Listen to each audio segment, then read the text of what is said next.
Le 12 mars 2026, Benjamin Netanyahu a tenu sa première conférence de presse depuis le début de la guerre avec l'Iran. Alors qu'il parlait du statut d'Israël en tant que puissance mondiale, les sirènes d'alerte aérienne se sont déclenchées dans tout le centre d'Israël.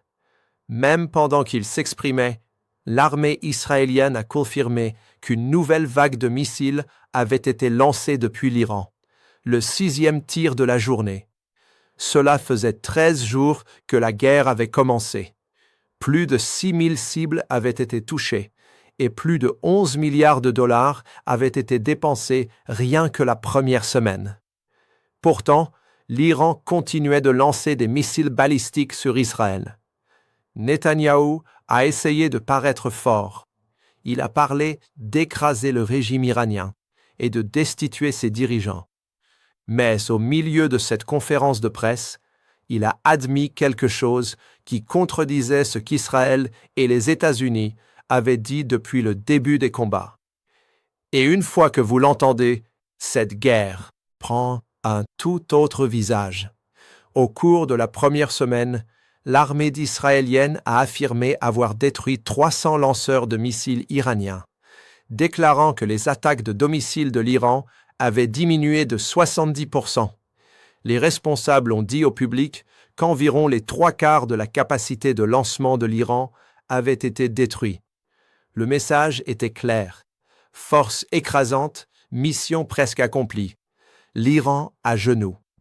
Mais au jour 13, Netanyahou a déclaré aux journalistes que l'Iran avait caché une grande partie de ses programmes de missiles et nucléaires profondément sous terre.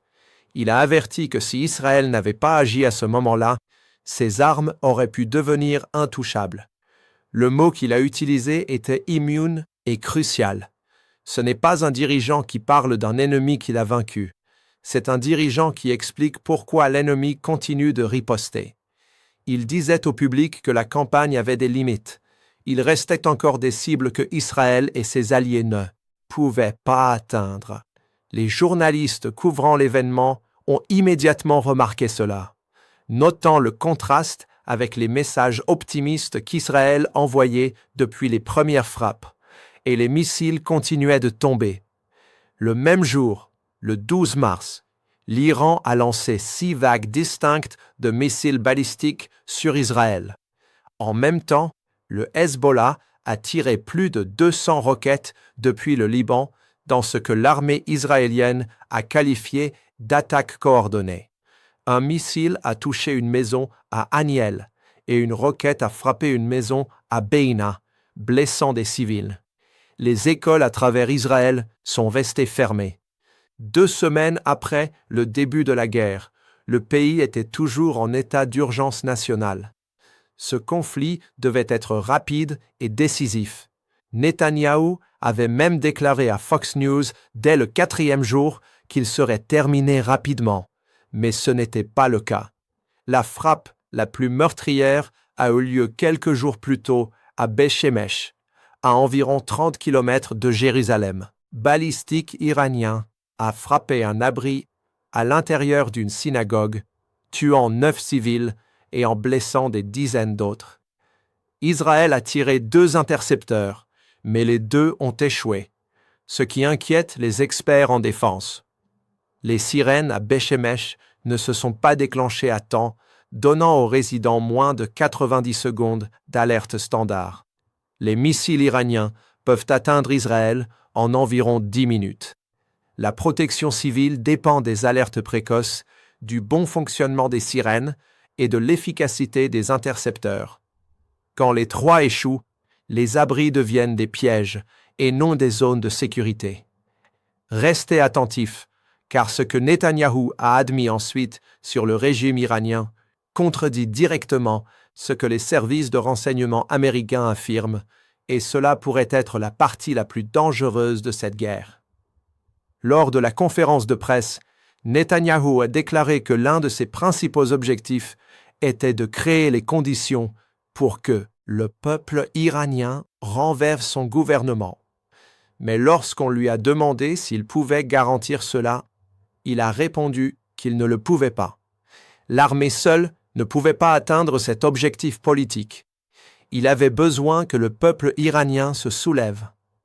La guerre appelée Opération Epic Fury par les États-Unis et Opération Roaring Lion par Israël a commencé par une frappe dramatique le 28 février qui a tué le guide suprême iranien, l'ayatollah Ali Khamenei, dans un complexe rang.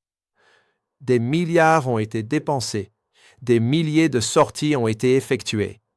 Mais même après tout cela, Netanyahou a admis que l'issue dépendait toujours de la mobilisation des civils iraniens dans les rues. Les services de renseignement américains avaient plus déjà prévenu que cela ne suffirait pas. Un rapport du Conseil national du renseignement, rédigé avant la première frappe, concluait que des frappes aériennes limitées, voire une campagne longue, ne renverseraient pas le gouvernement iranien. Rapports de suivi ont confirmé la même chose. Le régime n'était pas en danger et restait en contrôle de la population.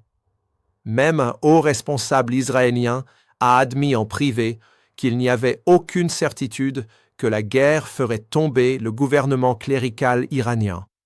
Et après la mort de Khamenei, l'Iran ne s'est pas effondré. Au lieu de cela, l'Assemblée des experts a rapidement nommé son fils Mojtaba Khamenei, nouveau guide suprême. Les analystes le décrivent comme encore plus dur que son père. La première déclaration de Moja devant la télévision d'État, sans qu'il apparaisse à l'écran, était défiant. Il a promis de venger les pertes iraniennes et a déclaré que le détroit d'Ormuz resterait un point de pression contre l'Occident. Le gouvernement iranien ne s'est pas effondré. Il a promu de l'intérieur continuer à émettre des ordres et à lancer des missiles. Lorsqu'un journaliste a interrogé Netanyahou sur le sort de Mojtaba et du chef du Hezbollah, Naïm Qassem, il a répondu par une menace d'assassinat décontracté. S'il était agent d'assurance, il n'en assurerait aucun des deux. Les gros titres se sont concentrés sur cette phrase dramatique, mais la réalité était brutale. 13 jours après le début de la campagne militaire la plus coûteuse depuis l'invasion de l'Irak en 2003, les deux dirigeants étaient vivants. Le régime iranien fonctionnait et les missiles continuaient de tomber en Israël. Netanyahou s'est également rappelé d'une déclaration qu'il avait faite en 2024. À l'époque, il affirmait que les frappes israéliennes avaient mis le Hezbollah en retard de 20 ans. Un journaliste a demandé comment le Hezbollah pouvait encore tirer 200 roquettes par jour sur Israël, si c'était vrai. Netanyahou n'a pas répondu directement. Au lieu de cela, il a soutenu que les projections initiales de menaces étaient catastrophiques. Tours effondrées, 20 000 Israéliens morts, villes détruites. Il a affirmé qu'Israël avait évité cela grâce à une action militaire forte. Mais ensuite, admis quelque chose de crucial. Le Hezbollah est toujours capable d'attaquer Israël. C'est le Premier ministre en exercice qui confirme qu'une force qu'il disait neutraliser lance toujours des attaques soutenues. La réalité sur le terrain le confirmait. Le 12 mars, l'IDF a mené des frappes rares sur des positions du Hezbollah dans le centre de Beyrouth, en dehors de leur bastion habituel. Les forces israéliennes ont avancé plus profondément dans le sud du Liban, ciblant des sites de la force Radwan. Le ministre de la Défense, Israël Katz, a averti le gouvernement libanais qu'Israël pourrait étendre ses opérations terrestres et a ordonné aux civils, au sud de la rivière Zirani, d'évacuer. Des responsables israéliens ont averti en privé que le Hezbollah disposait encore de nombreux lanceurs et prévoyait d'épuiser l'IDF au fil du temps. Israël menait désormais une guerre sur deux fronts, sans fin claire en vue. Pendant ce temps, le détroit d'Ormuz était pratiquement fermé depuis presque 2 semaines. Le CGRI a annoncé qu'aucun pétrole ne passerait et a menacé d'attaquer tout navire tentant de franchir le détroit. Depuis le 28 février, au moins 16 navires commerciaux ont été attaqués. H marins sont morts. un a porté disparu, et environ 150 navires se sont bloqués. L'Iran avait également posé des mines marines. L'armée américaine a frappé 16 navires iraniens posant des mines, mais beaucoup restant en place. Le prix du pétrole est passé de 73 $ à plus de 103 $ le baril en seulement 10 jours, et le prix de l'essence aux États-Unis a augmenté de 17%. L'Agence internationale de l'énergie a libéré 400 millions de barils des réserves d'urgence, la plus grande libération coordonnée jamais effectuée. L'Arabie saoudite a redirigé le transport maritime par la mer Rouge pour éviter le détroit. Le CGRI a averti le monde. Le pétrole pourrait atteindre 200 $ le baril, et cette guerre coûtait bien plus que le pétrole seul. Le coût financier du conflit est colossal. Pentagone a déclaré au comité sénatorial des forces armées que les 6 premiers jours d'opération seuls avaient coûté plus de 11,3 milliards de $, ce qui en fait l'engagement militaire américain le plus coûteux depuis le début de l'invasion de l'Irak. Plus de 130 villes iraniennes ont été touchées. L'Iran n'a pas seulement frappé Israël, il a également ciblé les États du Golfe. Le 12 mars seulement, l'Arabie saoudite a intercepté 12 drones. Les Émirats arabes unis ont arrêté 10 missiles et 26 drones. Et le Qatar a dû fermer ses 2 plus grandes installations de GNL après avoir été directement touché. Les contrats à terme sur le gaz naturel européen ont bondi d'environ 30%, car le Qatar fournit une part importante du gaz européen. L'ambassade américaine au Koweït a été touchée. Les forces britanniques à Erbil en Irak ont été attaquées et au moins 7 militaires américains ont été tués dans la région. L'Iran a frappé au moins 27 sites accueillant des troupes américaines. Bulletin du FBI. À même les forces de l'ordre californiennes d'éventuelles attaques de drones depuis l'Iran. Mais la Maison-Blanche a déclaré qu'aucune menace crédible n'existait pour le territoire américain. Le bilan civil en Iran augmente. Le Croissant Rouge iranien a signalé près de 800 morts, tandis que les groupes de défense des droits humains estiment plus de 2400 victimes. 31 hôpitaux majeurs ont été endommagés et 12 sont complètement hors service. Des écoles ont été touchées, y compris une école de filles dans la ville méridionale de Manab. Au Liban, 687 personnes sont mortes depuis qu'Israël a élargi sa campagne, dont 98 enfants. Malgré toute cette destruction, Netanyahou n'a pas atteint les gains politiques qu'il espérait. Un sondage publié lors de sa conférence de presse Zoom montrait qu'il perdait du soutien avant de potentielles élections en juin ou juillet.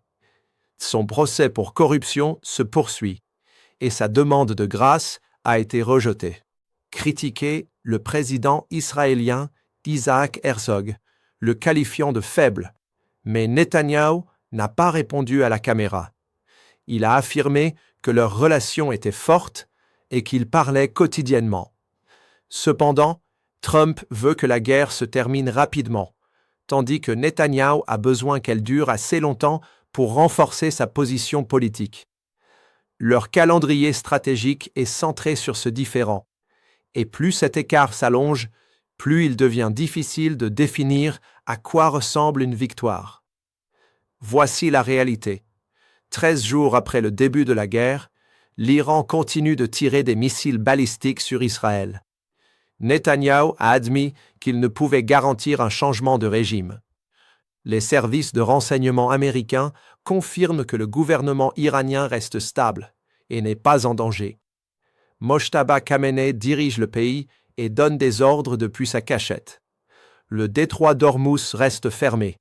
Les prix du pétrole ont dépassé 100 $ le baril.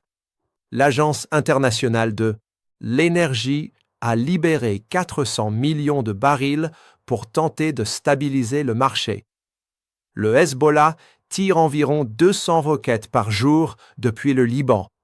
7 Américains ont été tués dans des attaques régionales.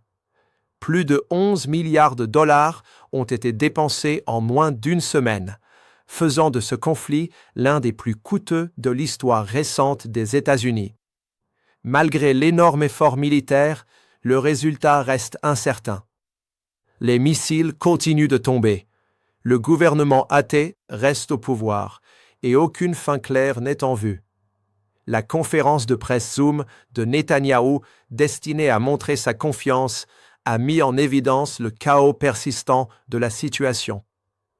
Cette guerre rappelle brutalement qu'avec une force écrasante, les objectifs politiques et les résultats réels peuvent être très différents.